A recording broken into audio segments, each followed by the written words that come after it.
శ్రమ కలిగినా భయపడకు, శ్రమ పెరిగినా బెదిరిపోకు, శ్రమ కలిగినా భయపడకు, శ్రమ పెరిగినా బెదిరిపోకు. శ్రమలందు దేవుని ప్రేమించిన, శ్రమలందు దేవుని ప్రేమించిన సమకూడును మేలు కొరకు, అన్ని సమకూడును మేలు కొరకు. శ్రమ కలిగినా భయపడకు, శ్రమ పెరిగినా బెదిరిపోకు.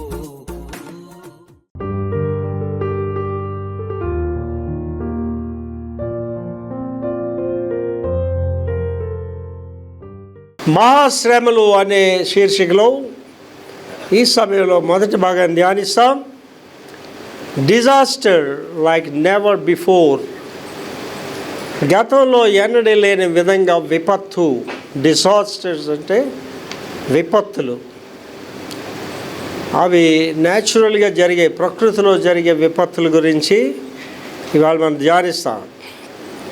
వాటి గురించి ఏమంటున్నాడంటే డిజాస్టర్ లైక్ నెవర్ బిఫోర్ అంటే ఇంతకుముందు ఎప్పుడు కూడా అటువంటి విపత్తులు జరగలేదు. మీరు బాగా గమనించి చూడండి, గతంలో ఎప్పుడు మనం వినని సంగతులు ఇప్పుడు జరుగుతున్నాయి ప్రపంచంలో. ఇవన్నీ కూడా బైబిల్ గ్రంథంలో రాయబడ్డాయి. అంచె దినాలు అన్నీ జరుగుతాయని రాయబడ్డాయి. అవే మనం ధ్యానిస్తాం ఇవాళ.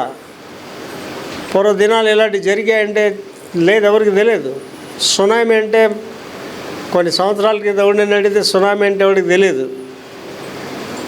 సముద్రంలో అగ్నిపర్వతాలు ఉంటాయని, ఆ సముద్రంలో అగ్నిపర్వతాలు పేలితే సునామీ వస్తుందని ఎవరికి తెలియదు. ఇవన్నీ ప్రకృతి వైపరీత్యాలు. ఇవన్నీ కూడా ఇవాళ చూడండి, ఆ కాలిఫోర్నియా అంతా కాలిపోవడం, ఇవన్నీ ప్రకృతి వైపరీత్యాలు. ఇవన్నీ కూడా వాటి గురించి ఇవాళ మనం ధ్యానిస్తాం. గతంలో ఎన్నడూ లేని విధంగా విపత్తులు. ఇవాళ మనం వింటున్నవన్నీ కూడా పూర్వ రోజుల్లో మనం వినలేదు. ఇవాళ జరుగుతున్నాయి. అవి కారణం ఏంటంటే ప్రభు రాకడ ముందు లోక అంశంలో ఇవన్నీ కూడా జరిగి తీరుతాయి. వాటి గురించే మనం ఇవాళ ధ్యానిస్తాం. ప్రధాన ప్రకృతి వైపరీత్యాలు అంటే వైపరీత్యాల్లో ప్రధానమైన మూలమైన వాటికి ధ్యానిద్దాం. నేను చదువుతాలి. వేడి గాలులు. వేడి గాలులు చూడండి, మధ్యకాలంలో చలి అలాగే ఉంది, వేడి అలాగే ఉంది. మనుషులు తట్టుకోలేనంత రీతిగా వేడి గాలులు కూడా వస్తున్నాయి. దీనికి కారణం ఏంటంటే ఈ యొక్క గ్లోబ్ సిస్టమ్స్ అన్నీ మారిపోతున్నాయి. చెట్లు నరికి పారేయడమనో లేకపోతే జరుగుతున్న వైపరీత్యాల వల్ల వేడి అనేది ఎక్కువగా పెరుగుతుంది.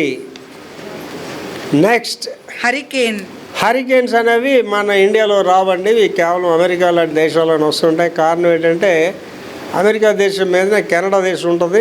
వాళ్ళు అలస్కాకి దగ్గరలో ఉంటారు. ఈ కెనడా దేశం నుంచి చల్లగాలులన్నీ కూడా అమెరికా దేశం మీదకి వస్తుంటాయి. అమెరికాలో రెండు రకాల వాతావరణం ఉంటుంది. ఉత్తర అమెరికాకి వెళ్తే చల్లగా ఉంటుంది, దక్షిణ అమెరికా వస్తే ఇండియాలాగే ఉంటుంది. ఫ్లోరిడా వెళ్ళాను నేను. మొత్తం ఈ ప్రదేశాలన్నీ నేను తిరిగాను. ఫ్లోరిడాలో వెళ్తే మన ఇండియాలో ఎండాకాలం ఎలా ఉంటుంది అలాగ ఉంటుంది. అమెరికాలోనే ఉంటుంది. ఫ్లోరిడా కిందకు ఉంటుంది.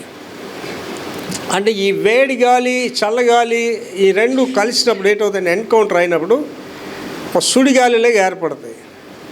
ఆ సుడిగాలిలాగా ఏర్పడి ఎంత పవర్ఫుల్గా ఉంటాయంటే కార్లను తీసుకెళ్ళిపోతాయి, గాలిని ఇల్లులు కూడా తీసుకెళ్ళిపోతుంటాయి. హరికేన్స్ అవి మనకి ఇండియాలో రావు. అవి ఈ మధ్యకాలంలో అమెరికా దేశంలో చాలా భయంకరంగా వస్తున్నాయి. ఈ మన కాలిపోయిన కాలిఫోర్నియా మంటలకు ముందుగా హరికేన్స్ వచ్చాయి. అక్కడ చాలా భయంకరంగా వచ్చాయి. తర్వాత మంచు తుఫాన్లు అంటే ఈ మంచు తుఫాన్లు, మంచుతో వచ్చే వర్షాలకు వస్తున్న తుఫాను, అలాగే మంచు తుఫాన్లు. నేను ఫస్ట్ టైం అమెరికా వెళ్ళినప్పుడు 93లో నేను వెళ్తున్న విమానం కరెక్ట్గా అట్లాంటిక్ సముద్రం మీదకి వెళ్ళినప్పుడు అమెరికా 26 గంటల ప్రయాణం అండి. ఒక స్ట్రెచ్ 13 గంటలు, ఒక స్ట్రెచ్ 13 గంటలు. ఇండియా వదిలిగానే యూరోప్ కంట్రీలో ఎక్కడో ఆగుతుంది ఫ్లైట్ 13 గంటలు. అక్కడ బయలుదేరిన తర్వాత మళ్ళీ నెక్స్ట్ అమెరికే 13 గంటలు.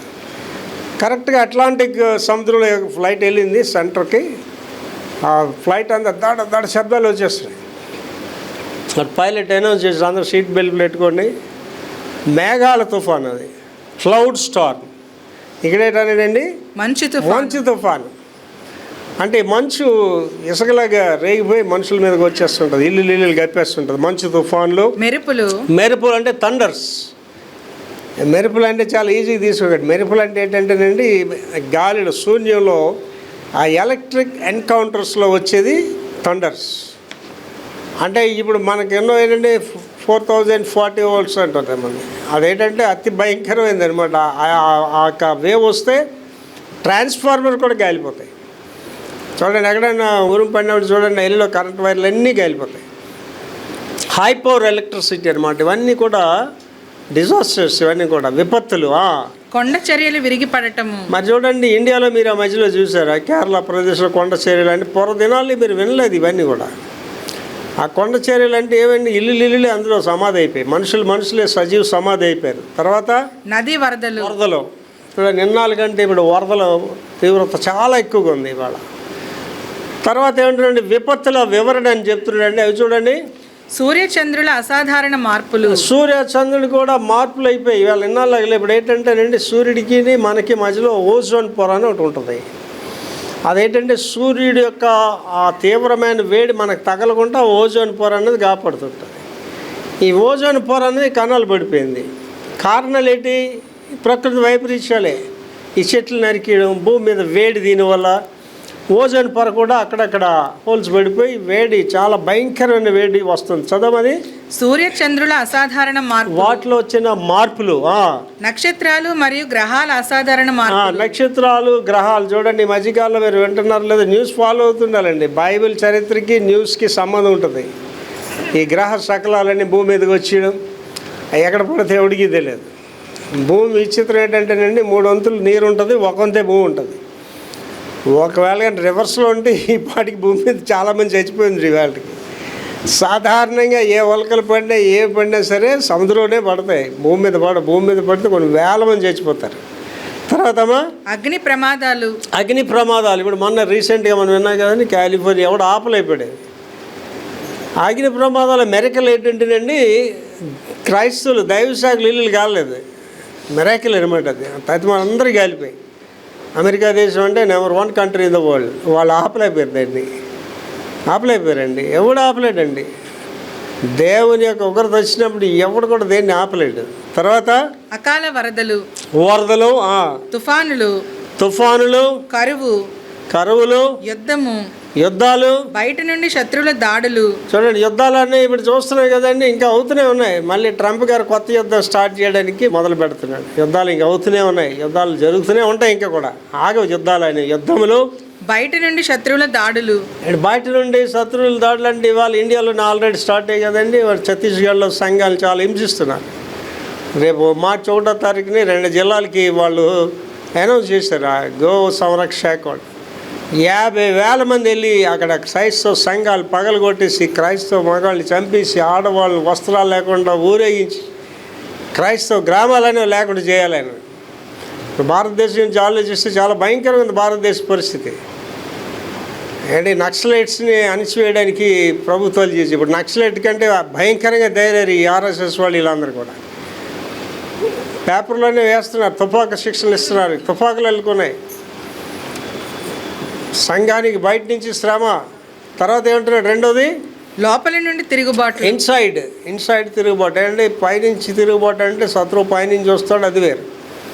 ఇప్పుడు ఇన్సైడ్ అంటే ఎవరు చేస్తాడండి? ఇప్పుడు మనకి ఈ ఆర్ఎస్ఎస్ సంఘాలు పగలు కొట్టేసి క్రైస్తవులు చంపేసి ఎవరు రావాలండి? ఇప్పుడు అమెరికా ఎవడో సాయం చేయాలి వీళ్ళకి, అది సాధ్యపడేది కాదు. ఉత్తర కొరియా పరిస్థితి ఏంటండి, వాడు నియంతగా ప్రవర్తిస్తున్నాడు. అని ఎవడు అడిగినోడు లేడు ఆ కంట్రీని. Inside troubles. ఇదేంటంటే దేశాల గురించి చెప్తున్నాను. మా ఫ్యామిలీస్ వైజ్గా చూడండి, families out side troubles, inside కూడా ట్రబుల్సే.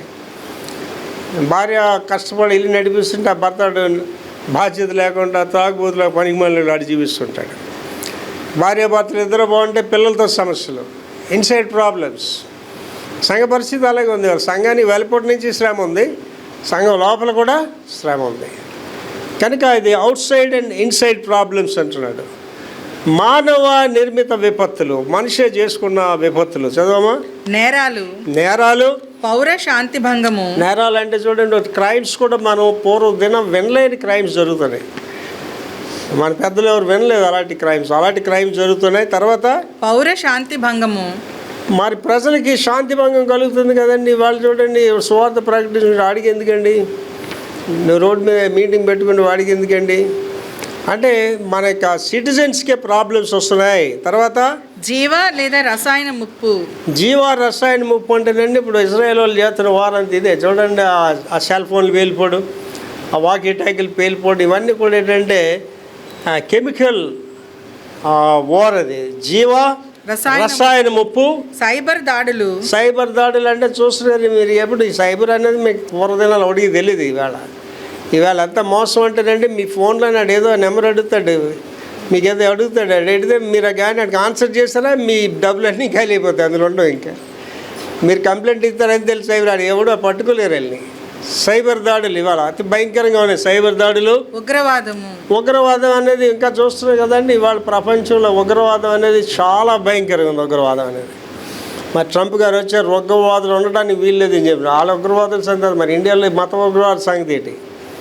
నక్సలైట్ కంటే భయంకరంగా ఇప్పుడు RSS వాళ్ళు తయారు, వీళ్ళ సంగతి ఏంటి? ఉగ్రవాదం ఈ యొక్క భయంకరమైన లాస్ట్ అనేది. అందులోని నేర విపత్తులు చదువుతారు. 1 వివాహ సంబంధాలను పూర్తిగా విచ్ఛిన్నం చేయడం. ఇప్పుడు వివాహ సంబంధాలు అనేవి విచ్ఛిన్నం అయిపోయి కదండి. వివాహ సంబంధాలు పూర్వ రోజుల్లో వివాహం అంటే 100 ఏళ్ల పంట అని అంటుండేవారు. వివాహం అంటే ఇవాళ వివాహాలు ఎలాగో నేను అమెరికా దేశంలో వెళ్ళినప్పుడండి ఒక ఎత్తైన చక్కని అమ్మాయి ఒక పొట్టోడిని చేసుకొని పెళ్ళి. నేను అడిగాను అనమాట, మా అమ్మలు ఎక్కడైనా ఎలా మాట్లాడు, ఈ అమ్మాయి పొట్టోడిని ఎలా చేసినా అదేముంది పాస్టర్ రేపేటికి విడాకులు ఇచ్చేస్తున్నాను. ఈ 4వ భర్త నాకు పొట్టోడు నచ్చకపోతే పొడవని మళ్ళీ పెళ్లి చేసుకుంటాను. అదే ఇక్కడ అమెరికా దేశంలో. మరి అమెరికా దేశంలో నేను వెళ్ళినప్పుడండి స్టార్టింగ్ 93వ సంవత్సరం ఎవరైనా ఎదురైతే అమ్మ బాగున్నా పెళ్ళి అయిందా అంటే పెళ్ళి అవ్వలేదు. ఎంతమంది పిల్లలు? 3 పిల్లలు. పెళ్ళి అవ్వకుండా పిల్లలు పుట్టడం ఏంటి ఎంత వినడానికే చాలా విచిత్రంగా ఉండే నాకు ఆవేళ. ఇవాళ మన దేశంలో మన ప్రదేశాల్లో కూడా వింటాను ఈ భయంకరమైన కార్యాలు. పెళ్ళి అవ్వకుండా పిల్లలు పుట్టిడు. ఇంకా భయంకరం ఏంటండి, మ్యారేజ్ సిస్టమ్ ఎలాగ అంటే లివింగ్ టుగెదర్, సహజీవన. పిల్లలు ఉండి వాళ్ళకి కలిసి జీవిస్తారు, పిల్లలుగా అంటుంటారు.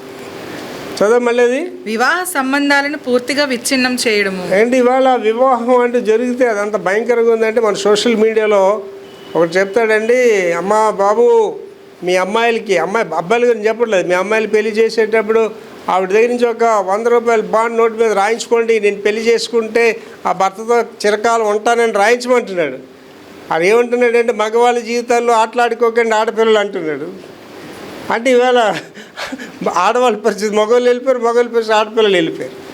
ఆడపిల్ల ఏమంటుందంటే నాకు అవసరం లేదు ఆ భర్త అంటుంది అంతే. ఇవాళ ఎంతమంది భార్యలు అంటే లేటెస్ట్గా పాత అమ్మాయిల గురించి చెప్పట్లేదు, ఇవాళ కొత్త అమ్మాయిలు చూడండి, దే డోంట్ కేర్ హస్బెండ్, నచ్చలేదండి నాకు వద్దనేస్తుంది అంతే. అంటే వివాహ వ్యవస్థ అనేది ఏమైపోయిందంటే కలుషితం అయిపోయింది. దాన్ని ఏమన్నా నేర విపత్తులు అంటున్నాడు. తర్వాత మోసాలు చూడండి, చీటింగ్. ఈ మోసాలు అనేవి భర్త భార్యని మోసం చేస్తాడు, భార్య భర్తను మోసం చేస్తుంది. మనిషికి మోసాలు ఎవరిని నమ్మలేని పరిస్థితి ఇవాళ. బైబిల్ ఎవరిలోకి వెళ్తున్నాడు, అదే మూలవాక్యం. దానియేలు 12:1 తీతలి ఎన్నటికీ కలుగునంత ఆపద. దానియేలు గారు ఈ ప్రొఫెటిక్ వర్డ్స్ ఎక్కువగా చెప్పినవాడు దానియేలు. అంచె దినాల గురించి ప్రవచన వాక్యాలు చెప్పిన గొప్ప వ్యక్తి ఎవరంటే దానియేలు గారు. 12వ అధ్యాయంలో 1వ వచనంలో చెప్తున్నాడు, చదవమా. ఆ కాలమందు నీ జనుల పక్షమున నిలిచినట్టి మహా అధిపతియగు మిఖాయేలు వచ్చును. మిఖాయేలు గాబ్రియల్, ఈ 2 angels they have different duties. Gabriel ఎవరంటే వార్తాహరుడు, మెసెంజర్. మరియకి కనిపించిన దూత, యోసేపుకి కనిపించిన దూత అంటే గాబ్రియల్ మెసెంజర్. మిఖాయేల్ ఎవరంటే వారియర్. దానియేలుకి చెప్పినట్టు, దానియేలు నువ్వు ప్రార్థన మొదలు పెట్టగానే దేవుడు నన్ను పంపించాడు, కానీ ఆ పార్శిక రాజు నన్ను అడ్డగించాడు. పార్శిక రాజు అంటే మామూలు రాజులు కాదు, దురాత్మలు. అడ్డగించే వాటితో నేను యుద్ధం చేసి వచ్చానంటే. మిఖాయేల్ అంటే వారియర్. అంటే దేవదూతల పరిచయం అని బిల్లీ గ్రామ్ గారు చక్కని బుక్ రాశాడండి. మనకు తెలియదండి, మీరు ఆలోచించండి, ఎన్నిసార్లు మీరు యాక్సిడెంట్లో చచ్చిపోవాల్సి ఉంటారు, ఎన్నిసార్లు మీ వంటగదిలో మీరు చచ్చిపోవాల్సి ఉంటారు. వంటగది అంటే ఏంటనుకుంటారో, భయంకరమైన ప్లేస్ వంటగది. అదేంటండి వంటగదులు భయంకర ప్లేస్లు అంటారు ఏంటంటారా? మీ వంటగదిలో ఒక బాంబు ఉంటుంది, ప్రతి వంటగదిలో బాంబు ఉంటుంది కంపల్సరీ. ఏటా బాంబు అనుకుంటున్నారు? మీ గ్యాస్ సిలిండరే. ఈ గ్యాస్ సిలిండర్ ఎప్పుడు పేలుతుందో మీకు తెలియదు. గ్యాస్ సిలిండర్ పేలి బిల్డింగ్ అంతా కూలిపోయిన సంఘటనలు కూడా ఉన్నాయి. మీరు ప్రభు కృపలో భద్రపరచబడతారు తప్ప మీ సిలిండర్ ఎప్పుడు పేలుతుందో మీకు తెలియదు. అంటే మనం ఎక్కడ జీవిస్తున్నాం? భయంకరమైన ప్రదేశాల్లో జీవిస్తున్నాం. మనం కాపాడేది ఎవరండి? దేవదూత కాపాడుతుంది. అండ్ క్యాల్వరీ బాప్టిస్ట్ చర్చ్ 3 అంతస్తులు పెళ్ళి. అక్కడ ఒక పాస్ట్ గారు ఉండేవారు, ఐజే అని. ఒకటే కొడుకు కాబట్టి చిన్నపిల్లలు వాడు. ఆ మీద నుంచి ఆడుకుంటూ పడిపోయాడు కింద పడిపోతే అది సిమెంట్ కాలం. అది నేను 3 అంతస్తుల నుంచి కింద పడితే చచ్చిపోవాలి కదండి. వీళ్ళు పరిగెట్టుకి చచ్చిపోయాడు. కిందకి వస్తే ఆడు కాలంలో ఆడుకుంటున్నాడు. ఎవరు కాపాడారండి వాడిని? దేవదూత కాపాడు. దేవదూతల పరిచయం అండి, అదే బిల్లి గ్రామ్ గారు రాస్తారు. ఏంటి మనకి చాలాసార్లు ఈ మోటార్ సైకిల్ మీద కూరగాయలు ఇష్టానుసారి దొక్కుతుంటారు. తల్లిదండ్రుల ప్రార్థనలు కాపాడుతుంటుంది. వీళ్ళు అనుకుంటే నేను చాలా హెవీగా టెక్నికల్గా తొక్కేస్తున్నాను. ఉంటేనే దేవుని దూతలు కాపాడుతాయి, లేకపోతే ప్రతి రోడ్డు మీద ఒకటి చచ్చిపోతూనే ఉంటాడు. అలా నేను చాలా యాక్సిడెంట్స్లో నన్ను దేవుడు కాపాడాడండి. దేవదూతలు మన పరిచయం చేస్తుంటాయి. అది మిఖాయేలు గారి పని. మిఖాయేలు వస్తాడు. అప్పుడు నీ జనులు రాజ్యముగా కూడిన కాలం మొదలుకొని ఈ కాలం వరకు, అంటే స్టార్టింగ్ టు ఎండింగ్, మొదటి నుంచి ఇప్పటి వరకు ఎన్నటికి కలుగనంత ఆపద కలుగును. ఎప్పుడు కలగని ఆపదలు. ఇవాళ మనం వింటున్న అదే కదా ముందు ధ్యానించేది.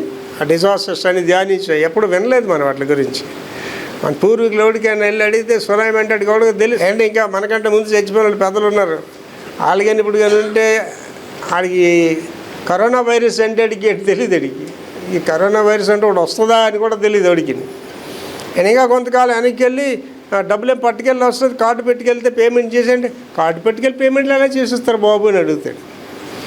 అదే ఇవన్నీ మనం చూస్తున్నాం కదా. ఇవన్నీ కూడా ప్రకృతి వైపరీత్యాలే. అదేంటంటాడేమో అక్కడ, ఎన్నటికి కలిగినంత ఆపద, ఎప్పటికీ కలిగినంత ఆపద కలుగుతుంది. అయితే నీ జనులలో గ్రంథమునందు దాఖలైన వారెవరో వారు వారే తప్పించుకుంటారు. అండ్ ఇది చాలా ఇంపార్టెంట్ థింగ్ అండి. అండి మన గుడికి రావడం వల్ల దేవుని రాజ్యానికి వెళ్ళవండి. క్రైస్తవుడు చెప్పుకోవడం వల్ల కూడా దేవుని రాజ్యానికి వెళ్ళవండి. దేవుని ఆ జీవ గ్రంథంలో నీ పేరు లిఖింపబడి ఉండాలి. That's very important thing. దాన్ని ఏంటంటే మన భాషలో నిజమైన క్రైస్తవుడు అని. నిజమైన క్రైస్తవురాలుగా, నిజమైన క్రైస్తవుడిగా జీవిస్తే నీకు ఆపదలు రావు, రోగాలు రావు. వాళ్ళు రోగాలు వస్తున్నాయంటే ఏంటి చెప్తారంటే అందరూ కూడా, ఎవరికి రావండి రోగాలు? నేను పాస్టర్స్ కాన్ఫరెన్స్లో చెప్తాను. బీపీ ఉంటే నేను ప్రసంగించానంటే ఎవడో పాస్టర్ అవుతాడు, సార్ బీపీ లేని పాస్టర్ ఒకటి సార్ అంటే నేను ఉన్నాను కదా అంటే. రోగాలు ఉంటే ప్రసంగం చేయకూడదు పాస్టర్ అంటే అడుగుతాడు, సార్ రోగాలు లేని పాస్టర్ ఎవడు ఉన్నాడు సార్, నేను ఉన్నాను కదా అని చెప్తాడు. అంటే ఇప్పుడు ఏంటంటే నీవు దేవుని కాపుదల్లో లేకపోతే నీకు ఏమైనా జరుగుతుందండి. ఫలానా జరగదనేమి నీకు లేదు. సో దేవుని ప్రొటెక్షన్లోనే ఉండాలి, దేవుని కాపుదల్లోనే ఉండాలి. ఇశ్రాయేలును కాపాడువాడు కొనుకడు, నిద్రపోడు. You must be in the protection of the living God. నాకు ఎంత నమ్మకం అండి, ధైర్యం, దేవుడు నాతో ఉంటాడనే ఒక గొప్ప నమ్మకం అండి. నేను చెప్పాను కదండి, 1993 ఫస్ట్ విమానం ఎక్కినప్పుడే ఆ యొక్క ఫ్లైట్లో మా పని అయిపోయింది అనుకున్నాను.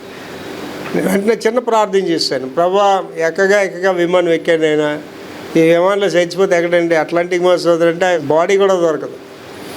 ప్రార్థన చేశాను, ప్రభా నన్ను కాపాడు, నన్ను బట్టి వీళ్ళని కాపాడు అని ప్రార్థన చేశాను. 5 నిమిషాలు కానీ మళ్ళీ అనౌన్స్ చేశాడు, మీరు వీఆర్ సేఫ్ అని చెప్పాడు.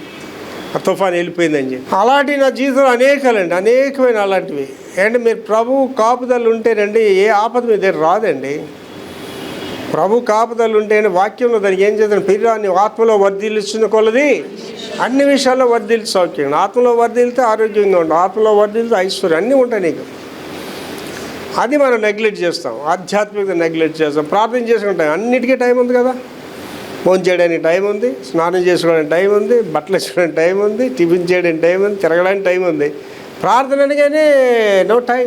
అండ్ ఇవాళ 2 ఆరాధనలు నేను వచ్చేస్తాను, కానీ యథావిధిగా 4 గంటలు వేసి ప్రేయర్ చేసుకొని వస్తానండి. ప్రేయర్ లేని రోజే నాకు వద్దని చెప్పారండి. ప్రార్థన ఏం చేస్తుంది, నేను నిలబెడుతుంది, నేను జీవింపజేస్తుంది, నేను కాపాడుతుంది ప్రార్థన అనేది.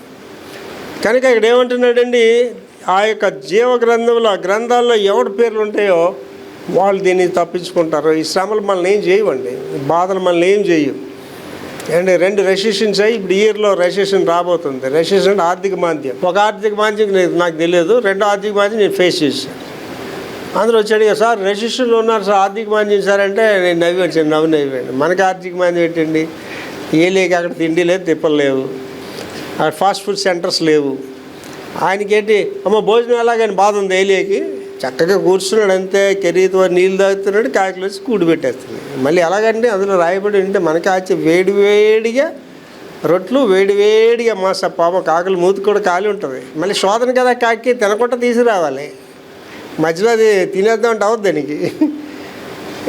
ఏలియా గారి దగ్గరికి వెళ్ళి సార్ ఇక్కడ కరువు సార్ అని అంటే నవ్వుతాడు కదా ఏలియా మనకి అది చూసి. అదే దేవుని కార్యాలు అలాగే ఉంటాయండి. గాడ్ విల్ ఫీడ్ అస్, దేవుడు మనల్ని పోషిస్తాడు. అంటే నాకు ఎప్పుడు ఏటి కావాలో దేవుడు ఇస్తూనే ఉంటాడండి. నాకు ఫలానాది అవసరం అనే బాధ అనేది నాకు ఉండదు. అదే అంటున్నాడు, జీవ గ్రంథంలో మీ పేర్లు ఉంటే, ఆ గ్రంథాలు ఉంటే మిమ్మల్ని దేవుడు వాటి నుండి తప్పిస్తాడు. మనమే గొప్పలేం కాదండి, మనమే గొప్పలు కదా. ఆయన కనికరాన్ని బట్టే కాపాడబడుతుంటాం, ఆయన కనికరాన్ని బట్టే దేవుడు మనకు అన్ని ఇస్తుంటాడు. నెంబర్ 2, ముందు అగ్ని వెనక మంట. ముందు అగ్ని ఏంటంటే అగ్ని కాణాలు ముందులో ఉన్నాయి, వెనకంటే మంట అంటే అగ్ని వస్తుంది అనమాట. వాళ్ళు ముందుకెళ్తే కాలిపోతాం అక్కడ. దాని గురించి ఏం చేస్తున్నాడంటేనండి, జోయల్ చాప్టర్ 2 వర్స్ 2 and 3. యోవేలు గ్రంథము 2వ అధ్యాయం 2-3 వచనాలు చదువురా.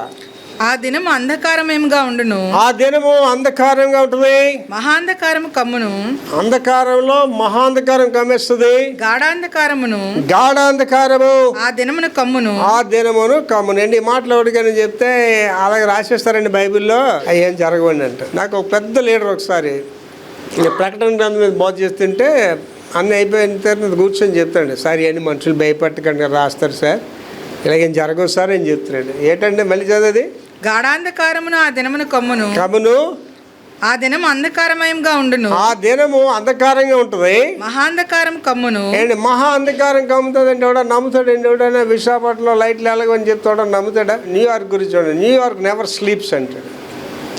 న్యూయార్క్ నగరం అనేది పడుకోదు అని చెప్తాడు.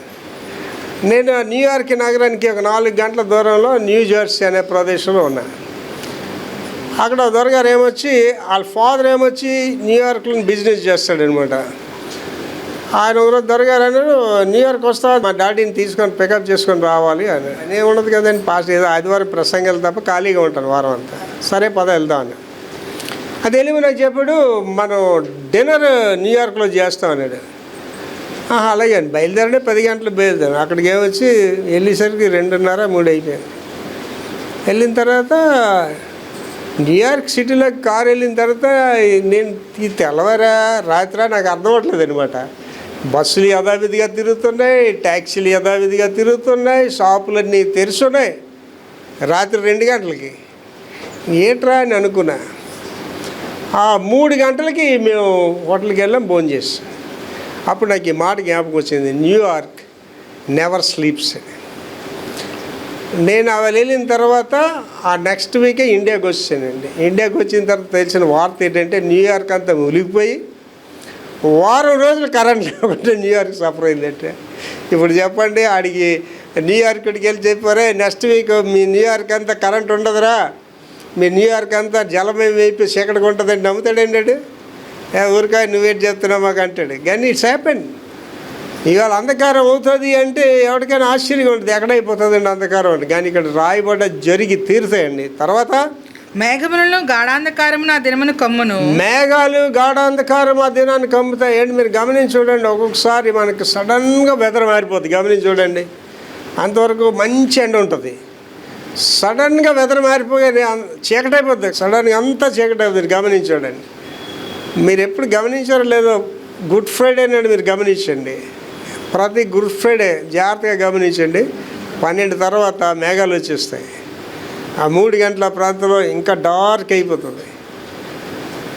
ఈ ప్రకృతి అనేది ఎవరి చేతులు ఉంది? అంతను దేవుడి చేతులు ఉంది. చదవమది పర్వతముల మీద ఉదయకాంతి కనబడినట్లు పర్వతాల మీద ఉదయకాంతి కనబడినట్లు అవి కనబడుచున్నవి. అవి బలమైన ఒక గొప్ప సమూహము. బలమైన ఒక గొప్ప సమూహంగా ఉంటాయి అవి. ఇంతకు ముందు అట్టివి పుట్టలేదు. ఇంతకు ముందు ఇలాంటి ఎప్పుడు ఆవిడ చూడలేదండి. నిన్నటి దినాన్ని సోషల్ మీడియా రాసిన మంచు పర్వతం మీద నుంచి అగ్ని లావా కారుతుందండి. అగ్నిపర్వతం పేలి మంచు కొండ మీద లోపల అగ్నిపర్వతం అది పేలి మంచు మీద నుంచి లావా కారుతుందండి. అది చూస్తుంటేనే నాకు ఆశ్చర్యం అనిపించింది. చదవం అదే మాట మళ్ళీ.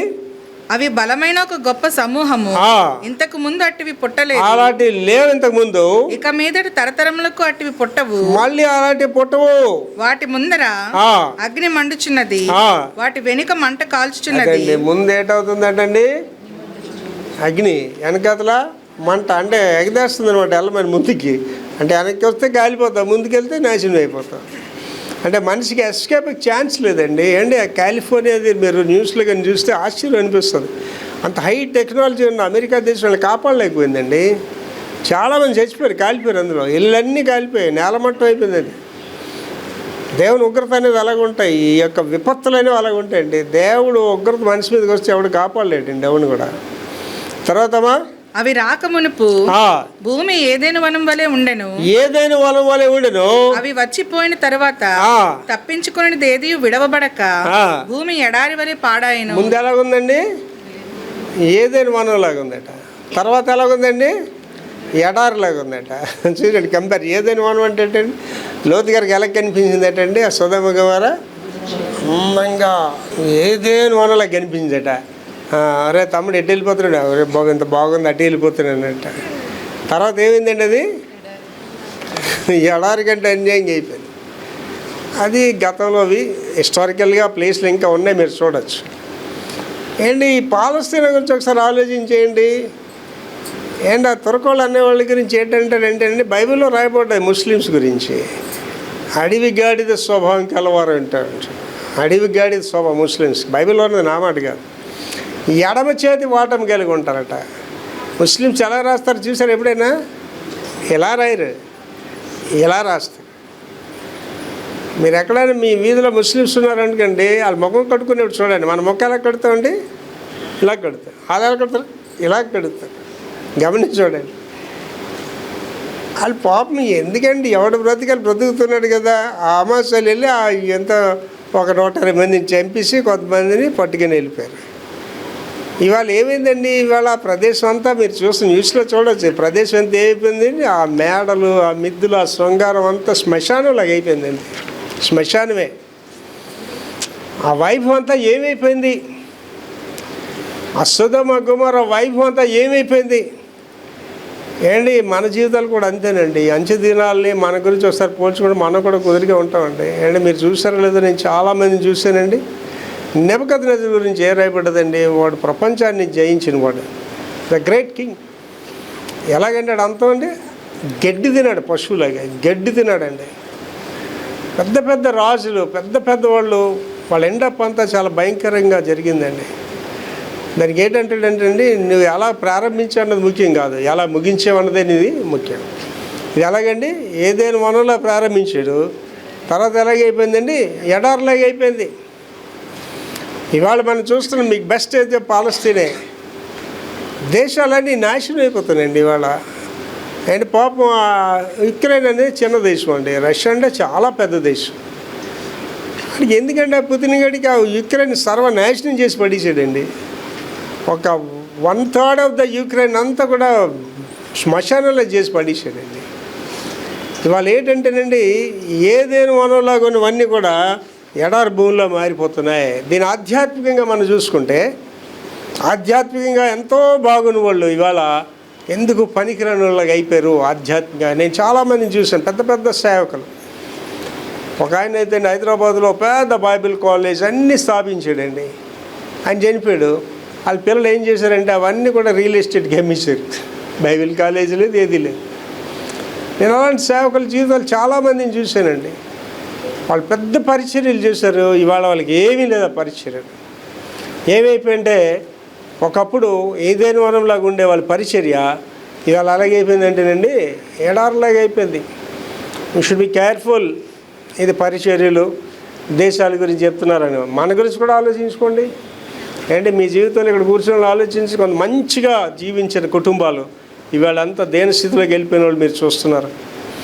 అంటే ఒకప్పుడు ఏదైనా వనలాగా ఉండేది వాళ్ళ జీవితం, ఎంతో సస్యశ్యామలగా ఉండేది. ఇంట్లో పని వాళ్ళు ఎంతో బాగుండేవారు. ఇవాళ ఎండ పెరగవుతున్నారండి, ఎడారిలాగా ఎండ పోతున్నారు.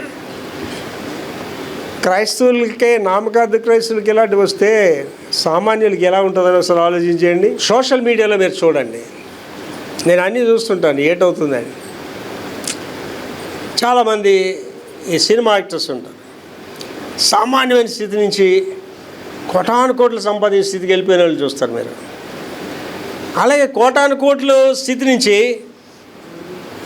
బ్రతకడానికి కూడా, తినడానికి కూడా తిండి లేకుండా చనిపోయిన వాళ్ళ చరిత్రలు కూడా చూస్తారు. అంటే రెండు కనిపిస్తాయి మనకి. ఒక సైడ్ ఏది కనిపిస్తుంది, ఏదైనా మనం కనిపిస్తుంటుంది, ఇంకో సైడ్ ఏంటి, ఎడారి భూమి కనిపిస్తుంటుంది. అంటే మా అబ్బాయికి నేను ఎప్పుడు ఒకటి చెప్తా, శామ్యూల్, దేవుడు నీకు స్థితి ఇస్తాడు, నీ తండ్రిని బట్టో దేని బట్టో స్థితి ఇస్తాడు. ఆ స్థితి నుంచి పైకి వెళ్ళడానికి ప్రయత్నం చేయి. ఒకవేళ పైకి వెళ్ళలేదనుకో అక్కడ ఉండు, కిందకి మాత్రం వచ్చేయొద్దు. అండ్ ఇవాళ చూడండి మీరు, ఈ యొక్క కుటుంబ చరిత్రలు కూడా ఒక సర్కిల్ లాగా ఉంటుంది. ధన సంపన్నులైన వారి పిల్లలందరూ కూడా దరిద్రులు అయిపోతారు. దరిద్ర స్థితిలో ఉన్న వాళ్ళందరూ కూడా ఉన్నత స్థితికి వస్తారు. వీళ్ళు ఉన్నత స్థితికి వచ్చిన తర్వాత వాళ్ళ పిల్లలు కూడా మళ్ళీ దరిద్రులు అయిపోతారు. కారణాలు ఏంటంటే, ఉన్నత స్థితికి వచ్చినప్పుడు ఆ పిల్లలకి చెప్పరు మనం ఎటువంటి దరిద్ర స్థితి నుంచి వచ్చామంటే, దేన స్థితి నుంచి వచ్చాడు పిల్లలకి చెప్పరు. వాళ్ళకి ఏంటి నేర్పిస్తారంటే, లాడ్ ఏంటి, ఈడేంటి, వీళ్ళు బ్రతికేంటి, వాళ్ళు బ్రతికేంటి నేర్పించడం వాళ్ళ అహంకారం పెరిగిపోయి మళ్ళీ ఎక్కడికి వెళ్ళిపోతారండి, వాళ్ళు కిందకి వెళ్ళిపోతారు. ఉపద్య గ్రంథం నాకు చాలా ఇష్టమైన గ్రంథం అండి. 1వ అధ్యాయం 21 వచనాలు ఉంటాయి. చాలా అమూల్యమైన గ్రంథం కూడా ఉపద్య గ్రంథం. దాని మీద ఒకసారి మెసేజ్ చేసి మళ్ళీ చెప్తాను తర్వాత ఎప్పుడైనా. అందులో 4వ వచనం ఎంత పవర్ఫుల్ అంటేనండి, ఎదోము గురించి చెప్తాడనమాట. ఎదోమీలు అంటే ఎవరు? యేసు సంతతి వారు. ఇశ్రాయేలీలు ఎవరు? యాకోబు సంతతి వారు. ఎదోమీలు అంటే కొండ మీద ఉంటారు. పెట్రోస్ వాళ్ళ యొక్క కేంద్ర పట్టణం. పెట్రోస్ అంటే రాయి, స్టోన్, రాతి మీద కట్టబడిన పట్టణం. వీళ్ళు అక్కడ జీవిస్తున్నారు, తమిళ వాళ్ళు కింద జీవిస్తున్నారు. వాళ్ళ శత్రువులకి అప్పగించేసి వాళ్ళని చాలా బాధలు పెడుతుంటారు. అక్కడ దేవుడు ఏం ప్రవచనిస్తాడంటే 4వ వచనంలో, నీవు ఆకాశం మట్టుగా హెచ్చించబడుదువా, నిన్ను పాతాళంలోకి పంపించేస్తాడు ఏంటంటే. అది ఆలోచన చేస్తేనండి. అంటే చాలామందికి బైబిల్ హిస్టరీ తెలియాలి. కారణం ఏంటంటే ప్రతి వాడు పాస్టర్ అయిపోతాడు ఇవాళ. అది బైబిల్ ఉన్నది, వాక్యంలో దేవుడు పాస్టర్లు అయిపోతున్నాడు. అందుకే ఈ చరిత్రలు కూడా తెలియదు. ఈ ఎదోమీలు, ఇశ్రాయేలీలు. ఎదోమీలు ఎంతవరకు ఉన్నారండి? హేరోదు వరకు ఉన్నారు. ఎదోమీ చాలామందికి హేరోదు కూడా తెలియదు. హేరోదు ఎవడంటే ఎదోమీయుడు, యేసు సంతతి వాడు. ఆవేళ అక్కడ దాయాదుల పోరు అక్కడ ఉంటుంది అనమాట. ఇక్కడ హేరోదు నిలబడతాడు, ఇక్కడ యేసు ప్రభు నిలబడతాడు. నేనేంటి ఆలోచిస్తానంటే, యేసు సంతతి, యాకోబు సంతతి, ఆ రెండు సిచ్యువేషన్స్. దాని మీద ఒకరోజు ఒక మెసేజ్ చెప్తారు. ఏదో మీరు అక్కడితో ఎండ్ అయిపోయారు. అలాగే బైబిల్ చరిత్రలో ఎండ్ అయిపోయిన వాళ్ళు చాలామంది ఉన్నారండి. కనుక చాలా జాగ్రత్తగా మనం ఆలోచన చేసుకోవాలి. ఏం చెప్తున్నాడమ్మా, ఆ యొక్క ఏదైనా వనలాంటి ఆ పరిస్థితి ఏమైపోయిందమ్మా, ఎడారి వలె మారింది. మన జీవితాలకు కూడా చాలా జాగ్రత్తగా ఉండాలండి. అండ్ ఈ మధ్యకాలంలో జనవరి 1 నుంచి దేవుడు నాకు కొత్త స్టేజ్ ఇచ్చాడండి. ఆధ్యాత్మిక ఏడ్చి ప్రార్థన చేస్తాను. చిన్నపిల్లలకి గట్టిగా ఏడ్చేస్తుంటాను. 2:30, 3 అలాగే అప్పటికే తెలివి వచ్చేస్తాను. కన్నీరు కార్చి ప్రార్థన చేస్తాను. ఎందు గురించి అంటే, నేను దినాన్ని ఒక సేవకుడు నాతో మాట్లాడినప్పుడు వాడికి చెప్పాను, నేను చాలా ఎక్కువ ఏడుస్తున్నాను సార్ జనవరి 1 నుంచి అండి. ఎందుకు సార్ అన్నాడు. అప్పుడు నేను చెప్పాను, అనుకోకుండా చెప్తున్నా, ఒక స్త్రీ బిడ్డకి జన్మనిచ్చేటప్పుడు ఎంత కష్టపడుతుందో, లేబర్ పెయిన్స్ అంటే. అలాగా నేను దేవుడు నాకు ఇవ్వబోతున్న అద్భుతమైన పరిచయం గురించి నేను ఇవాళ శ్రమ పడుతున్నాను. లేబర్ పెయిన్స్ ఇస్తున్నాను, ప్రసవ వేదన అంట. అండ్ ఇవాళ మీకు చెప్తున్నానండి, బైబిల్ గ్రంథాలు మాటలు చాలా ఆలోచించండి. రోదన చేయు స్త్రీలను కనుక్కోవాలి. తల్లులు ఎలా చేయాలంటే ప్రసవ వేదనతో ప్రార్థన చేయాలి. తల్లులు పిల్లలకి మీరు అన్నీ ఇస్తారు. అమెరికా దేశంలో బిల్లీ గ్రామ్ గారికి రాత్రి మిడ్నైట్ ఒక తల్లి ఫోన్ చేసిందట. రాత్రి 2 గంటలకి ఫోన్ చేస్తే ఎమర్జెన్సీ కాల్ అని అయితే ఏంటంటే నా కూతురు హాస్పిటల్ ఉంది, డెత్ బెడ్ మీద ఉంది, 16 సంవత్సరాల అమ్మాయి, డాక్టర్ చనిపోతారని చెప్పేసాడు. మీతో మాట్లాడతానంటుంది పాస్టర్ గారు అని. సరే అమ్మాయికి ఫోన్ ఇవ్వమని. అమ్మాయి ఏంటి అడుగుతుందంటే ఆ పాస్టర్ గారు బిల్లిగ్రామ్ గారికి ఏం చేయాలి, పాస్టర్ గారు మా అమ్మ నాకు అన్నీ ఇచ్చిందండి, డ్యాన్స్ నేర్పించింది, కార్ డ్రైవింగ్ నేర్పించింది, మంచి విద్య చేసింది, అన్నీ ఇచ్చింది, కానీ చచ్చిపోతే నేను ఎక్కడికి వెళ్తానో చెప్పలేదు మా అమ్మ. నేను చాలాసార్లు చెప్తాను, మీ పిల్లలకి మీరు ఏమి ఇవ్వకపోయినా పర్లేదు, యేసుప్రభుని ఇవ్వండి. మీరు ఆస్తులు ఇవ్వకపోయినా పర్లేదు, పిల్లలకి విద్యను ఇవ్వకపోయినా పర్లేదు, ఏమి ఇవ్వకపోయినా, బట్ గివ్ దెమ్ జీసస్. చాలాసార్లు మీకు చెప్పాను, నీవు ప్రపంచంలో ఆస్తిని కోల్పోవు, నువ్వేం కోల్పోవు, ప్రపంచంలో బంధువులు కోల్పోవు, ఏమీ కోల్పోవు, ప్రపంచంలో యేసుని కోల్పోతే నువ్వన్నీ కోల్పోతావు, యూ లూజ్ ఎవ్రీథింగ్. అంటే ఆ యవనస్తురాలకి ఆ తల్లి అన్నీ చెప్పింది, కానీ యేసు ప్రభుని ఇవ్వలేదు. నేను దినాన్ని ఏంటి సాయిమిల్ బాబు 4వ క్లాస్ ఉండేటప్పుడే బోధ చేశాడు. ఆ స్కూల్లో చర్చ్ ఉన్నాడు, మీకు ఎవరికైనా జ్ఞాపకం ఉందో, అది చేసిన ప్రసంగం కూడా నాకు జ్ఞాపకం. అక్కడ ఇంగ్లీష్లో ప్రసంగం నేను తెలుగులో తర్జుమా చేసి ఏం చెప్పాడో చేప కథ చెప్పాడు ఆ ప్రసంగంలో. ఆ చేపకి గెస్ట్ దగ్గరికి వెళ్ళిందట, ఆ గెస్ట్ ఏటి పెట్టినా సరే అన్నీ ఒప్పుకొని అంటుందట, అందరూ బాగున్నాయంటే ఇది ఈ చేప మాత్రం అన్నీ ఒప్పుకొని అంటుందట. ఏటని కారణం చూస్తే ఆ చేప నోట్లో ఉప్పు పెట్టుకుని వెళ్ళిందట. ఏంటి అలాంటి వాళ్ళు ఉంటారు చూడండి, కొంతమంది వస్తారు, మీరు ఎంత మంచిగా పెట్టినా ఏంటి ఇందులో కారం ఎక్కువ వేస్తారు, ఏంటి ఇందులో అంటే మెచ్చుకోరు మేము అంటున్నాడు. సాయిమిల్ బాబు 4వ క్లాస్లోనే ప్రసంగం చేసి నిన్నటి దినాన్ని మా డైనింగ్ టేబుల్ దగ్గర ఏంజలీనా నువ్వు లేడీ పాస్టర్ అయ్యి ప్రసంగం చేయంటే ఇంకా నిలబడి బైబిల్ పట్టుకొని ప్రసంగం చేసేస్తుందండి. 10 పాయింట్లు చెప్పిందండి. అంటే క్రైస్తవులు ఎలా ఉండాలి 10 పాయింట్లు చెప్పి, అంటే వాళ్ళు చిన్నప్పటి నుంచే మనం నేర్పించాలి. తల్లిదండ్రులు నీకేమైపోయినా వేసే ఇస్తాడని చెప్పాలి. We should teach them. ఏంటి ఒక అమెరికా దేశంలో ఏంటంటే ఇల్లులన్నీ కూడా అడవులకి దగ్గరలో ఉంటాయి అన్నమాట. ఆడ ఇల్లు ఒక అడవిలో ఉంటుంది. ఆడింటికి 10 acres ఎంతో ల్యాండ్ ఉంటాడు. లేళ్ళు వచ్చేస్తుంటాయి, ఎలుగుబంట్లు వచ్చేస్తుంటాయి. ఆ తల్లి 2 పిల్లలకి చిన్నప్పటి నుంచి బైబిల్ క్రమశిక్షణ అది నేర్పిస్తుంది. ఒకరోజు నా పిల్లలు అలాగ ఆడుకొని వెళ్ళిపోయి అడవి లోపలికి వెళ్ళిపోయి అడవిలోకి మళ్ళీ రాలేకపోయారు పైకి. మీరు వెళ్ళారో లేదు, ఎప్పుడు అడవిలో ప్రదేశాలకు వెళ్తే అన్ని రోడ్లు ఒకలాగే కనిపిస్తుంటాయి, కాలిబాటలు ఉంటాయి. మీరు ఒకసారి వెళ్తే మళ్ళీ పైకి రావడం అంత ఈజీ కాదు. ఆ పిల్లలు పైకి రాలేకపోతున్నారు, 2 చిన్న పిల్లలు. కొంతవరకు తెలిసి చీకటి పడిపోయింది. అప్పుడు తమ్ముడు అన్నాడు, అన్నయ్య చీకటి పడిపోయింది, ఏం భయపడకరా అనేసి వాళ్ళిద్దరూ ఉండి పడుకుందాం, తెల్లవారు వెలుగు వచ్చేవరకు ఎక్కడ పడుకుందాం అని పడుకుందాం. ఆ తమ్ముడు ఏమొచ్చి చాలా భయపడుతున్నాడట, మీరేం భయపడొద్దురా అని చెప్పాడట. ధైర్యంగా ఉన్నారు. ఆడికి ఏంటి చెప్పాడో ఆ తర్వాత చెప్తే అలా పడుకోరు. ఈ తల్లిదండ్రులు ఊరందరికీ ఫోన్లు చేసి మా పిల్లలు వచ్చారా, ఎక్కడ ఉన్నారు, ఏంటడికి పోలీస్ కంప్లైంట్ చేసి అన్నీ చేశారు. తెల్లవారు వెలుగు వచ్చింది, వీళ్ళు వెళ్ళిగా దారి కనుక్కొని ఇంటికి నడుచుకొని వచ్చేసారట. వీళ్ళు చూసి అలా ఆశ్చర్యపడి, ఎక్కడికి వెళ్ళారా మీరు ఎదురంటే, అడవిలోకి వెళ్ళాం మమ్మీ, ఆ దారి తెలియక అక్కడ ఉండిపోయాం మమ్మీ. మరి రాత్రి మీకు భయం కలగలేదురా, అక్కడ భయం వెళ్ళలేదురా అంటే, భయం ఎందుకు అవుతుంది మమ్మీ, నువ్వు చెప్పావు కదా, గాఢాంధకారపు లోయల్లో సంచరించిన ఏ అపాయానికి భయపడే నువ్వు చెప్పావు కదా మాకు. ఆ వాక్యం జ్ఞాపకం వచ్చింది మమ్మీ. నేను తమ్ముడికి అదే చెప్పాను, రే మమ్మీ చెప్పిందిరా ఇది, మనకి ఏమవుతుందిరా, ఇక్కడే పడుకుని పోయినట్టే. ఆ తల్లికి నా పిల్లలకి ఆ వాక్యం చెప్పలేదు అనుకోండి, ఆ ధైర్యం వాళ్ళకి రాదు. అండి పాస్టర్ గారు బాబుకి చిన్నప్పుడు వాక్యాలు రాసి కాగితం మీద ఇచ్చేసింది అనమాట. అటు సాయంత్రం అప్పగించాలి. మా అమ్మ అంటే కీర్తనలు 23 అధ్యాయం అప్పచెప్తే భోజనం పెట్టేది కాదు, కీర్తనలు 1 అధ్యాయం అప్పచెప్తే భోజనం పెట్టేది కాదు. ఆదివారం గుళ్ళో కనిపించకపోతే ఆదివారం లంచ్ ఉండేది కదా మాకు ఇంట్లో. అటువంటి స్ట్రిక్ట్గా పెంచారండి పిల్లల్ని. ఇవాళ పిల్లలకి మనం ఏంటి నేర్పిస్తున్నాం అండి, చిన్న పిల్లలు కూడా ఆడికి మాటలు కూడా ఫోన్ ఉంటే కానీ ఫోన్ చేయడు, ఆడే ఆపరేట్ చేసి ఉంచాడు ఫోను. ఆ ఫోన్ అంత బాగా ఆపరేట్ చేస్తున్నాడు కదా. ఆడికి చెప్పావా యేసుప్రభు గురించి, వాడికి యేసుప్రభు ఉండాలని చెప్పావా, దేవుని మాటలు చెప్తే నువ్వుకి బైబిల్ చెప్తే కదా ఆడికి చెప్పడానికి, నీకైనా బైబిల్ విషయాలు తెలిస్తే కదా వాళ్ళకి చెప్పడానికి. చాలా ఇంపార్టెంట్ థింగ్స్ అండి, మన పిల్లలకి చెప్పాలి. అలా చెప్పకపోయినప్పుడు ఏంటవుతుందండి, ఏదైనా మనం లాంటి మన గృహ వ్యవస్థ ఎడారిగా మారిపోద్ది. ఏంటి నాకు ఎంత నమ్మకం అంటే, నేను ప్రార్థన చేస్తాను. ఏంటంటే పాస్టమ్ గారు అప్పుడప్పుడు వచ్చి, మాయా అయిపోయింది మాయా, ఇంకెంతకాలం ఉంటాయి, ఏ కంగారు పడికెళ్ళిలే, నువ్వు మాత్రం చదవబా, నేను బతికుంటే నువ్వు బతికొంటావు అని చెప్పాను.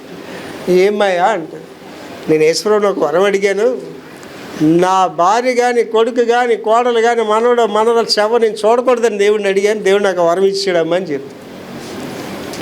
తల్లిగా నువ్వు రోదన చేయాలి. జనవరి 1 ఒక పెద్ద చర్చలో నన్ను పిలిచారు. నన్ను పిల్లవాళ్ళు చేసిన పెద్ద తప్పు అది జనవరి పిల్లడం. మళ్ళీ 1ని ప్రసంగం చేస్తూ చెప్పాను, ఇక్కడున్న తల్లులందరికీ ఒక గుడ్ న్యూస్ చెప్తున్నాను నేను.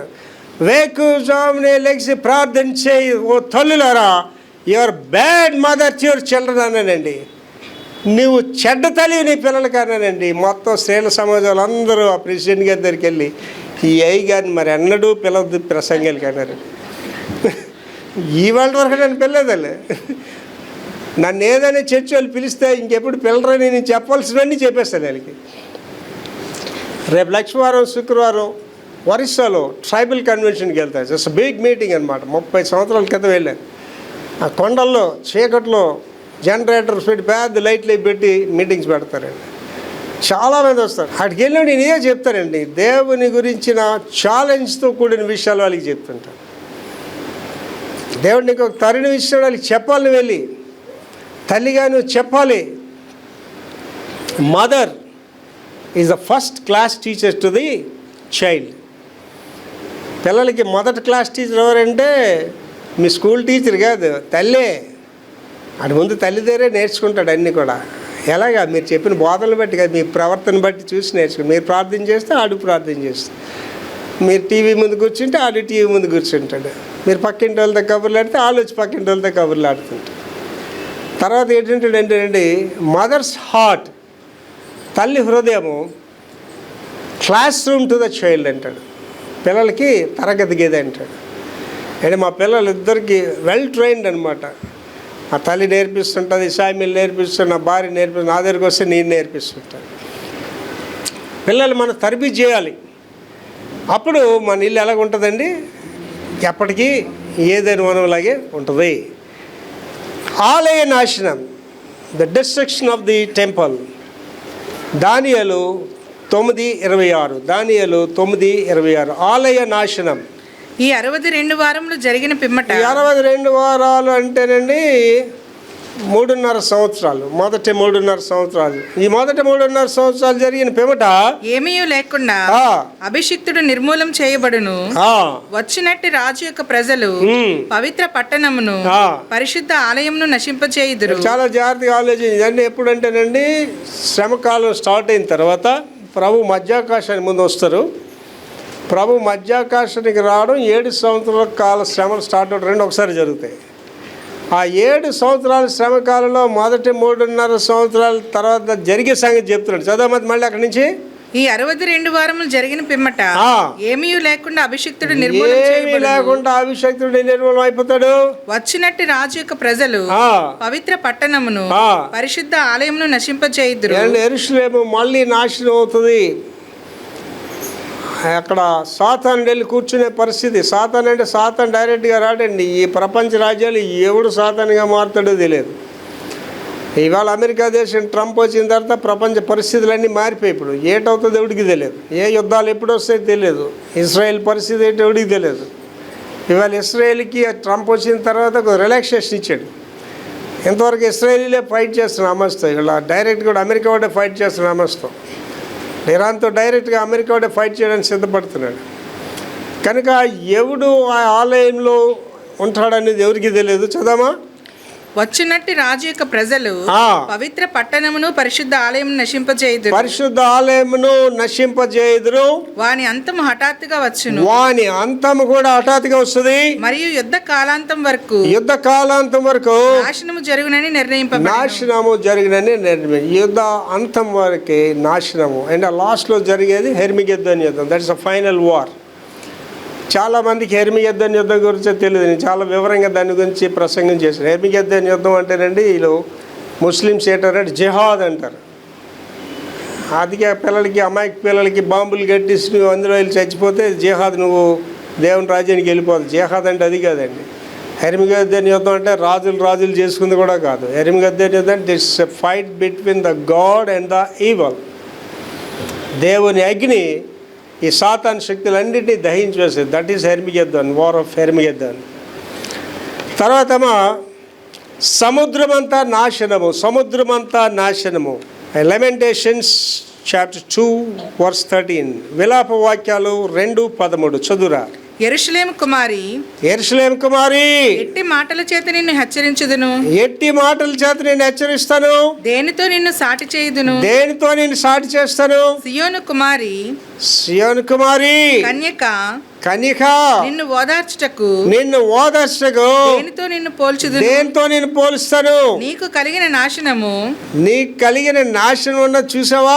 నీ నాశనము సముద్రమంత గొప్పది. ఎంత గొప్పదండి? సముద్రమంత గొప్పది.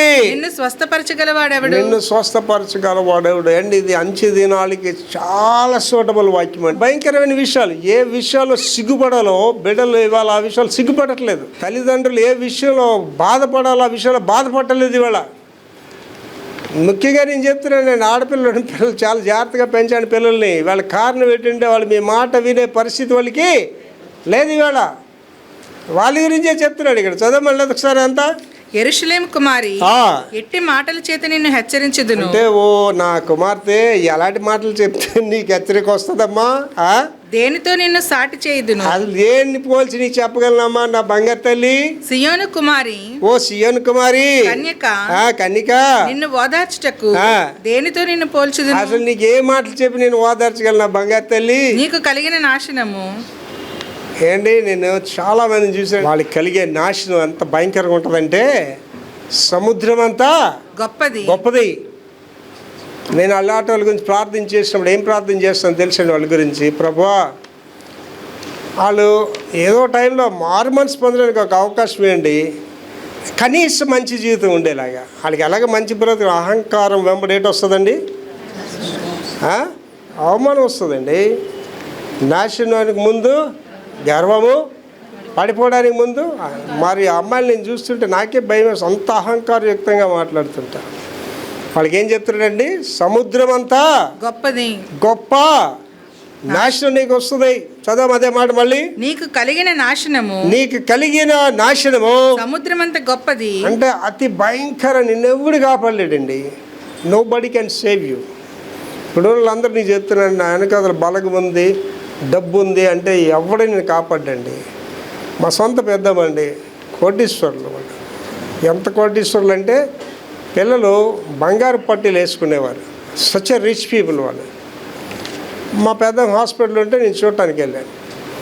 పిల్లలందరూ చుట్టూన్నారు. నన్ను చూడగానే మా పెద్ద ఏంటంటుందంటే, రే కొడుక, బోల్ డబ్బు ఉందిరా, ఈ డబ్బంతా డాక్టర్కి ఇచ్చి నన్ను కాపాడిరని చెప్తుంది. ఆ వెనక నుంచి మా తమ్ముళ్ళు చెప్తున్నారు, అంటే డాక్టర్ చచ్చిపోతాడని చెప్పేశారు. అండ్ ఆ డబ్బు అని కాపాడిందా? నీ డబ్బు నేను కాపాడుతుందా? నీ యొక్క కుటుంబ బలం నేను కాపాడుతుందా? ఎవడు కాపాడు? ఒక్కడివే నువ్వు అనుభవిస్తావు. మీరు ఆల్ ద టైమ్ అలోన్.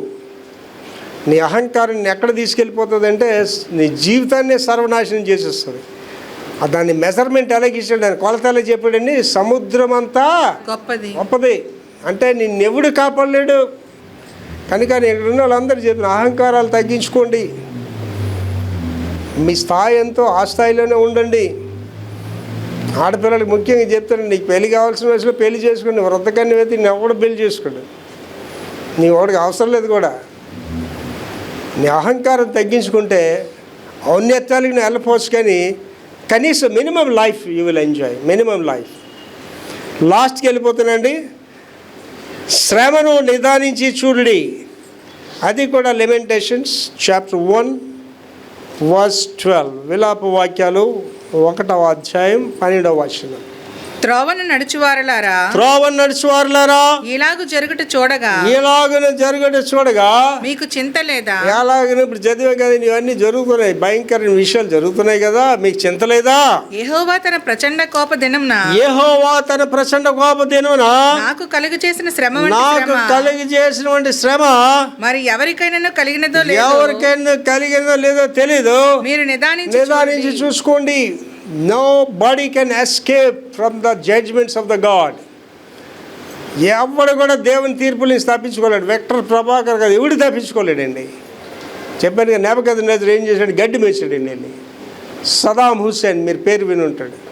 వాడి ఇంట్లో పైపులు కూడా బంగారు పోయేది ఇంట్లో అటువంటి. వాడి బాత్రూమ్ కూడా బంగారు ఇది. వాడు ఒక నియంతగా వెళ్ళాడు ఇరాక్ని. ఆఖరికి ఏం చేశాడండి? ఉరేసాడండి అంతే. భయంకరమైన మరణం పొందాడు. హిట్లర్ రెండవ ప్రపంచ యుద్ధంలో నియంతవాడు, ప్రపంచాన్ని శాసించాడు, కుక్కలా తెచ్చాడండి హిట్లర్.